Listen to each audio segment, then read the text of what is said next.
2 तारीख को, और दूसरी जिसका आना चाहिए उसको 14 तारीख को किया था।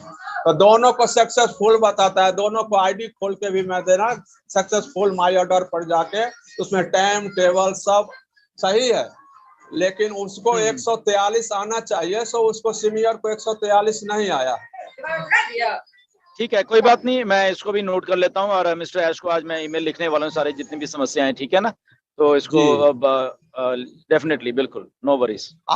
और वो कनेक्ट हो मैं डाउनलोड करता हूँ सर जी, तो जब ओ नेट पर ओ ट्रीम पर ओ ट्रैकर पर जब जाता हूँ तो फिर से लॉकिंग और पासवर्ड मांगने लगता है। ऐसा हमारा ही है कि और किसी को होता है, ये मुझे समझ में नहीं आता। एक एक बार तो मांगेगा वो, एक बार तो वो मांगता है लॉगिन और पासवर्ड, उसके बाद आई थिंक नहीं मांगता। बट हाँ, किसी किसी में ग्लिच आ रहा है, बट मुझे लग रहा है कि ये आने वाले थोड़े दिनों में ये सही होने वाला है। ये थोड़ा सा ग्लिच है बेसिकली, मेरे साथ भी हुआ था, तो डोंट वरी, इसको थोड़ा झेलें हम लोग, ठीक है ना। इसको टिकट रेस करने की जरूरत नहीं है, थोड़ा इसको झेलें, 2-4-5 दिन में ही ठीक हो जाएगा। ओके हाँ, ये दोनों बिहार के हैं, घड़ी घड़ी फोन आता है, तो उसी के लिए मैं बोला जो पेशेंस रखो, ये हो जाएगा। 143 उसको आना चाहिए, वो नहीं आया है। आ जाएगा, डोंट वरी, उसको मैं लिख देता हूँ मिस्टर ऐश को, नो वरीज, ठीक है। जी जी जी जी, या ओके, थैंक यू धन्य जी। मैं नेक्स्ट बुलाना चाह रहा हूँ Shubhendu Sarkar. Thank you sir, thank you Mojid sir एवं थैंक यू धिलन सर। मैं एक ही क्वेश्चन रखूंगा।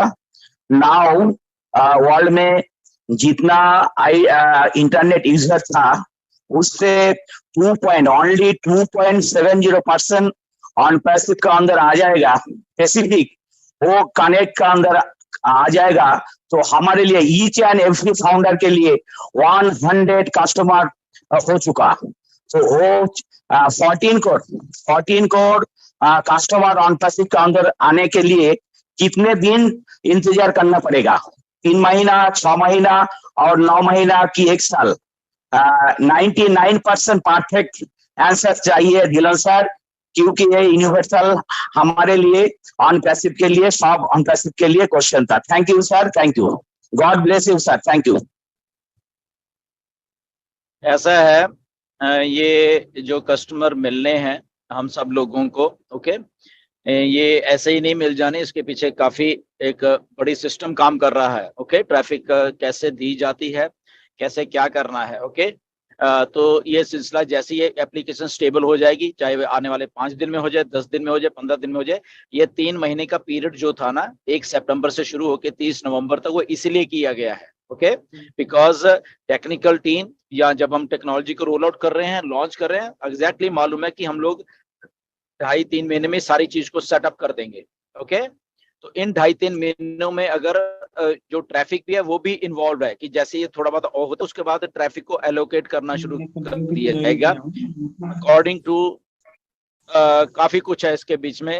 वो का काम है कि ट्रैफिक को कैसे एलोकेट करना है, क्या 14 के 14 है या 14 लाख में से जो लोग एक्टिवेट हो जाएंगे उनको करना है। ओके, तो ये काफी उसके पीछे एक साइंस काम कर रही है। ओके, तो जस्ट वेट करिए, ये स्टेबलाइज हो रहा है। यहाँ पे जो डेट की आप बात करते हो कि इस डेट से ये हो जाना चाहिए, या एक एग्जैक्ट डेट बता दो या एक एग्जैक्ट फिगर बता दो, ऐसा कुछ भी नहीं आपको कभी मिलेगा, क्योंकि ये सारा का सारा कुछ फ्लक्चुएटिंग है, रियल टाइम में होगा। ओके, रियल टाइम में हो रहे हैं, तो कन्वर्जन रेशो जब हो रही है तो रियल टाइम में मे बी किसी दिन ज्यादा होगी, किसी दिन कम होगी, depending upon the markets. May be अगर इंडिया की मार्केट को टारगेट किया जा रहा है, यहाँ के लोग है, यहाँ पे इधर वाले के अलग है, उधर वाले के लिए अलग है, इधर, तो ऐसे डिपेंड करता है ये सारा कुछ। ओके, तो ये सब कुछ फ्लक्चुएटिंग होता रहेगा, आपके पे आउट्स जो हैं वो भी फ्लक्चुएट होते रहेंगे। कई बार आपको शायद ज्यादा हो, कई बार कम हो, कई बार ज्यादा हो, कई बार कम हो। Okay, depending upon the traffic, depending upon your effort, depending upon आपके जो लोग पैकेजेस या सेल्स कर रहे हैं वो। तो कुछ भी यहाँ पे स्टेबल नहीं है कि आपको डेट या टाइम या परफेक्ट एक आपको आंसर यहाँ पे नहीं मिलेगा। द ओनली थिंग मिलेगी कि ये ऑन पैसिव है, आप ऑन पैसिव के अंदर हो और आपके लिए एक डन डील की जा रही है, दैट्स इट, यही इसका आंसर है सारे के सारे चीज का। ओके सो ये 3 महीना जो है ये स्टेबलाइजेशन है, पे आउट्स हैं, सिस्टम को सेटअप, ये वो सारा कुछ इसमें इसी में होने वाला है। ओके इवन ट्रैफिक का भी जो है वो भी इसी में होने वाला है। So just have a patience, जैसे जैसे गो विद द फ्लो हो रहा है वैसे आप फ्लो में जाइए और देखिए क्या क्या हो रहा है। Okay thank you sir, thank you sir. Thank you. अभी मैं नेक्स्ट एक बी कुमार को बुला के मैं पैनलिस्ट से फिर कुछ लोगों को लूंगा। Mister B Kumar please, welcome. Sir नमस्ते। यस बोलिए बोलिए हेलो। सर। सर मेरा एक रिलेटिव को मैं ज्वाइन किया हूँ, तो उनका जो रेवेन्यू आएगा मैं अपने अकाउंट में ले सकता हूँ क्या? देखिए वो कोई भी आपको हैंडल नहीं करेंगे, वो नहीं जानते। ओके तो सारा कुछ फिर आपने जब करना तो आप अपने ही लगा लेते और उनको पैसे देते रहते फिर, ठीक है ना। जी देखो तो पता क्या अब है, करने के लिए हम सब कुछ कर सकते हैं यहाँ पे। ओके बट मुझे ऐसे हमेशा होता है कि जैसे अभी ये आपकी सिचुएशन है कि आपने हैंडल करना है, आपने सब कुछ करना है। ओके गुड, तो अल्टीमेटली तो आपने उनको पैसे देने हैं, राइट। तो व्हाई नॉट कि आप ही हैंडल करो, आप अपने तरफ से आइडिया लगाओ, आप रियल रहो, आप ही अपना वेरिफिकेशन करो और उसके बाद जो भी होगा पैसा आप ईमानदारी से उनको देते रहो। कि अगर आपने उनकी हेल्प ही करनी है, राइट, उस आईडी से जो भी होगा आप करते रहो। तो उससे क्या होगा कि आपको कभी भी दिक्कत नहीं आएगी आपकी आईडी से, राइट। जी हाँ अच्छा तो ये एक ओके अच्छा एक थोड़ा क्योंकि ये ना हो कि आप कर रहे हो वो कहेगा नाम कोई और है, आप वेरिफिकेशन किसी और के कर रहे हैं आप अपने, तो दिक्कत में पड़ना ही क्यों है, हमें कॉम्प्लिकेशंस में जाना ही क्यों है, राइट। तो ये आईडी व्हाई नॉट कि आप अपने ही कर लेते, तो आपने पैसे देने तो उनको दे देते, राइट। सो रियल जितना हम रहने की कोशिश करेंगे आई थिंक वो हमारे बिजनेस के लिए अच्छा होगा। ओके ओके सर, नहीं मैं उनका आईडी किया हूँ, लेकिन वेरिफिकेशन उनका ही होगा और डॉक्यूमेंट हाँ सब उनका ही होगा, लेकिन जो रेवेन्यू आएगा उनके अकाउंट में आएगा ना मैं बिल्कुल अकाउंट। उन्हीं के अकाउंट में जाना चाहिए, उन्हीं के अकाउंट में रेवेन्यू भी जाना चाहिए। बट यस डेफिनेटली जब आप विड्रॉल कर रहे हो तो डेफिनेटली वहां पे इसलिए आपकी आईडी आइडेंटिटी पूछी जाती है कि जब आप कौन से जो भी बैंक अकाउंट में ले रहे हो तो वहां पे आपको अपलोड करना पड़ता है, ठीक है। तो फॉर जी एग्जांपल आईडी आपके नाम पे है या आईडी उनके नाम पे है, विड्रॉल आप कर रहे हो, मे भी विड्रॉल सही चला जाए, मे भी ऑन पैसे रोक लगा दे वहां पे, तो फिर तो कॉम्प्लिकेशन में पड़ना ही क्यों है, ये मैं कह रहा हूँ। जी ओके जी जी हाँ ये कह रहा हूँ। Thank you. Thank you. Okay thank you B Kumar ji. और मैं अभी पैनल से लेना चाहता हूँ शेख सर,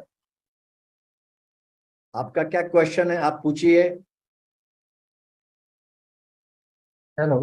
हाँ हाँ। यस यस पूछिए पूछिए सर। मेरी आवाज आ रही है? हाँ एकदम परफेक्ट। हाँ सर, मेरा भी सेम इश्यू था। एक आईडी ग्रीन हुई थी 7 तारीख को, और उसके बाद में अभी जो है 17 या 18 तारीख को वो फिर से बता रहा है कि उसको परचेज करना है ओपन करके, और मेल करने के बाद में रिप्लाई सेम वो जो ऑटो जनरेटेड मैसेज रहता वही आ रहा है। बस मुझे इतना ही कहना टिकट था। तो टिकट अभी आपकी क्लोज हो गई या अभी है वहां पे? नहीं, टिकट क्लोज हो गई पहली, अभी सेकंड और भेजा है मैंने। हाँ सेकंड फिर से भेजो या डेफिनेटली, बिल्कुल ठीक है। डोंट वरी, वो टिकट आप रेज जरूर करो और फॉलो अप जरूर लेते रहो, ठीक है। Thank you. Okay thank you. और नेक्स्ट हैंड रेज है अपना उगर सिंह प्रधान जी, आइए। नमस्कार माजिद सर, ढिलोन सर नमस्कार। आवाज नमस्कार उगर क्लियर सिंह जी जी। मेरा भी कुछ सवाल था सर। वो कल से ही इशू हुआ है। एक कार्ड से पेमेंट किया था और वो पैसा कट गया, आईडी एक्टिव नहीं हुई। तो मैंने आज बैंक जाके पता किया तो बैंक में बोला गया कि आपने जिस एड्रेस जहाँ पे पैसा भेजा है हमारे बैंक से कट चुका है। लेकिन वो मैं टिकट रेस नहीं किया हूँ, क्योंकि रात में ही मैंने पेमेंट किया था। तो मैं सोचा कि 12-24 घंटा 48 घंटा देख लेता हूँ, इसके बाद टिकट रेस करूंगा, शायद एक्टिव हो जाए।